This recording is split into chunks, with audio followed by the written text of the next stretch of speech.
Nós vamos fazer aqui uma leitura bíblica e orar. Abra sua Bíblia juntamente comigo, com todos, na carta de Paulo aos Efésios, no capítulo de número 4.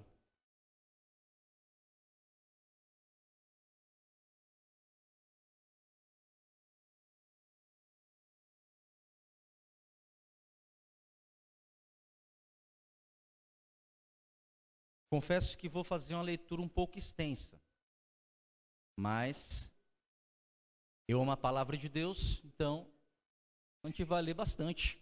Não posso fazer nada.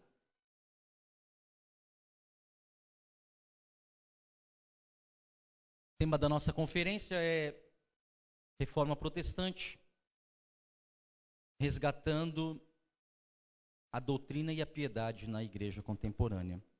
Falamos bastante sobre isso ontem, sobre resgatar doutrinas na igreja, principalmente da justificação pela fé. Justificação pela fé é a doutrina pela qual ou a igreja se mantém em pé ou não, irmãos.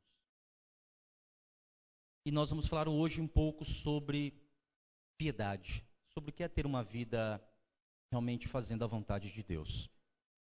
Todos acharam? Vou ler.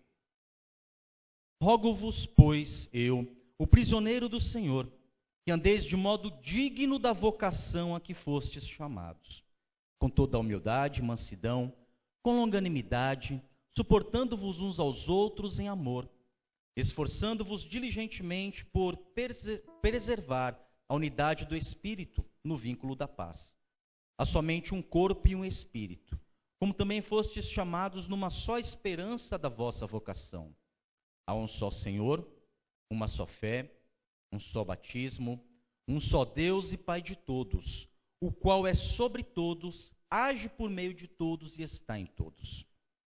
E a graça foi concedida a cada um de nós segundo a proporção do dom de Cristo. Por isso diz, quando ele subiu às alturas, levou cativo o cativeiro e concedeu dons aos homens. Ora, que quer dizer subiu, senão também que havia descido até as regiões inferiores da terra? Aquele que desceu é também o mesmo que subiu acima de todos os céus, para encher todas as coisas. E ele mesmo concedeu uns para apóstolos, outros para profetas, outros para evangelistas e outros para pastores e mestres, com vistas ao aperfeiçoamento dos santos para o desempenho do seu serviço, para a edificação do corpo de Cristo, até que todos cheguemos à unidade da fé e do pleno conhecimento do Filho de Deus, a perfeita varonilidade, à medida da estatura da plenitude de Cristo, para que não mais sejamos como meninos, agitados de um lado para o outro e levados ao redor por todo o vento de doutrina, pela artimanha dos homens, pela astúcia com que induzem ao erro, mas, segundo a verdade em amor, cresçamos em tudo naquele que é a cabeça, Cristo, de quem todo o corpo, bem ajustado e consolidado, pelo auxílio de toda a junta, segue segundo a justa cooperação de cada parte, efetua o seu próprio aumento para a edificação de si mesmo em amor. Isto, portanto, digo, e no Senhor testifico, que não mais andeis, como também andam os gentios, na vaidade dos seus próprios pensamentos, obscurecidos no entendimento, alheios à vida de Deus por causa da ignorância em que vivem, pela dureza do seu coração, os quais, tendo se tornado insensíveis, se entregaram à dissolução para, com avidez, cometerem toda sorte de impureza. Mas não foi assim que aprendestes a Cristo. Se é que, de fato, o tendes ouvido e nele foste instruídos, segundo a verdade em Jesus. No sentido de que, quanto ao trato passado, vos despojeis do velho homem que se corrompe segundo as concupiscências do engano, e vos renoveis no espírito do vosso entendimento, e vos revistais do novo homem, criado segundo Deus, em justiça e retidão, procedentes da verdade. Por isso, deixando a mentira, fale cada um a verdade com seu próximo, porque membros uns dos outros sois. Irai-vos e não pequeis. Não se põe o sol sobre a vossa ira, nem deis lugar ao diabo. Aquele que furtava, não furte mais. Antes, trabalhe, fazendo com as próprias mãos o que é bom, para que tenha com que acudir ao necessitado. Não saia da vossa boca nenhuma palavra torpe, e sim unicamente a que for boa para edificação, conforme a necessidade. E assim, transmita graça aos que ouvem, e não entristeçais o Espírito de Deus, no qual fostes selados para o dia da redenção. Longe de vós toda amargura e cólera e ira e gritaria e blasfêmias, e bem assim toda malícia. Antes, sedes uns para com os outros, benignos, compassivos, perdoando-vos uns aos outros, como também Deus em Cristo vos perdoou. Sede, pois, imitadores de Deus como filhos amados, e andai em amor, como também Cristo nos amou e se entregou a si mesmo por nós, como oferta e sacrifício a Deus em aroma suave. Mas a impudícia e toda sorte de impurezas ou cobiças nem sequer se nomeiem entre vós, como convém a santos, nem conversação torpe, nem palavras vãs ou chocarrices, coisas essas inconvenientes. Antes, pelo contrário, ações de graças.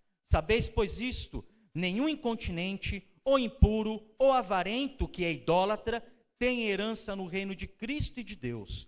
Ninguém vos engane com palavras vãs, porque essas coisas vem a ira de Deus sobre os filhos da desobediência. Portanto, não sejais participantes com eles, pois outrora erais trevas, porém agora sois luz no Senhor, andai como filhos da luz.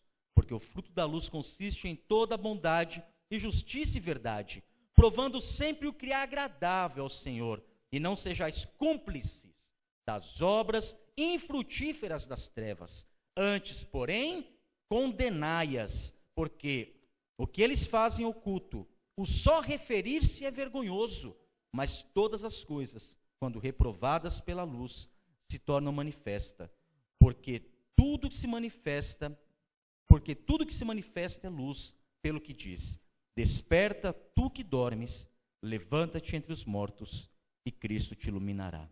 Portanto, vede prudentemente como andais, não como tolos, e sim como sábios, remindo o tempo, porque os dias são maus. Por esta razão, não vos torneis insensatos, mas procurai compreender qual a vontade do Senhor. Não vos embriagueis com o vinho no que há dissolução, mas enchei-vos do Espírito, falando entre vós com salmos, entoando e louvando o coração ao Senhor com hinos e cânticos espirituais, dando sempre graças por tudo ao nosso Deus e Pai, em nome de Senhor Jesus Cristo, sujeitando-vos uns aos outros no temor de Cristo. Quando eu leio esse texto, como ontem, vou dizer que não vou aqui expor texto nenhum, que não é minha tarefa essa manhã, né? Mas quando eu leio esse texto, meu irmão, só uma coisa salta diante dos meus olhos: nós temos que ser santos. Essa é a grande verdade. Temos de ser santos. Não devemos ter as atitudes, os pensamentos, os princípios, as ideologias pecaminosas e caídas deste mundo caído. Nós temos uma mente renovada, nós temos a mente de Cristo. Nós recebemos os padrões, os princípios de Cristo. A palavra nos renovou, a palavra nos fez ser novas criaturas. E agora as coisas velhas se passaram. Devemos viver em santidade. Nós vivemos, infelizmente, hoje um tempo de relativismo, onde tudo que nós pregamos, as pessoas elas acabam dizendo que, olha, não é bem assim. Isso é a sua verdade, não quer dizer que seja a verdade de outro. Isso que você está dizendo é relativo. Meu irmão, a palavra de Deus não é uma palavra de relativos. A palavra de Deus, ela é o absoluto. Ela é a palavra de Deus. Ela é regra para todo o homem. A palavra de Deus, ela rege a minha vida, que sou filho de Deus, mas ela tem domínio e poder sobre todo mundo. Não há um único milímetro, não há uma única menor partícula de um átomo que não esteja debaixo do domínio de Cristo, irmãos. Entenda isso. Cristo é o Senhor de todas as coisas. Cristo, quando ascendeu aos céus, ele disse: me foi dado todo o poder. Não é parte do poder, não é a maior parte do poder, é todo o poder. E ele diz: no céu e na terra. No céu e na terra. Devemos viver a nossa vida como se estivéssemos, e porque realmente estamos, diante da face de Deus em todo momento.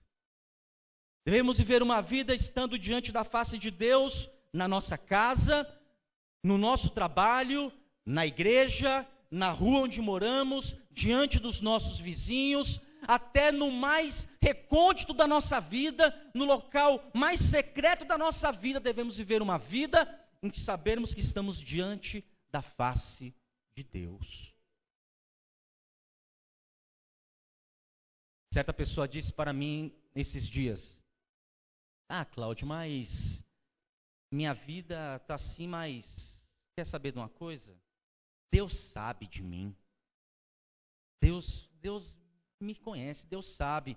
E eu disse para ela: e esse é o grande problema. Realmente Deus nos conhece, e esse é o grande problema.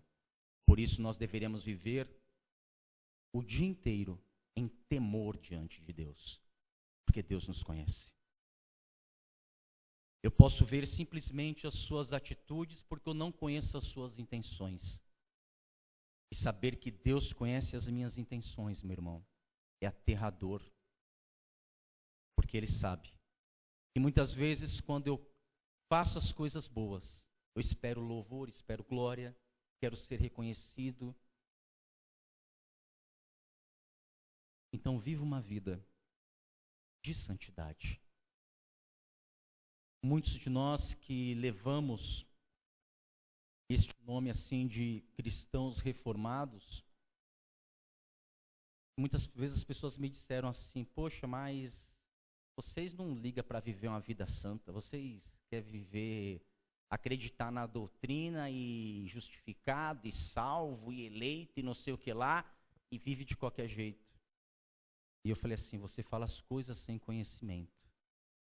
Deus chamou a todos nós, de Cláudio, passando por esse salão até o Bérico, para viver uma vida santa. Se você diz, meu irmão, que Cristo lhe salvou, que seus pecados foram justificados, mas você não quer viver uma vida santa,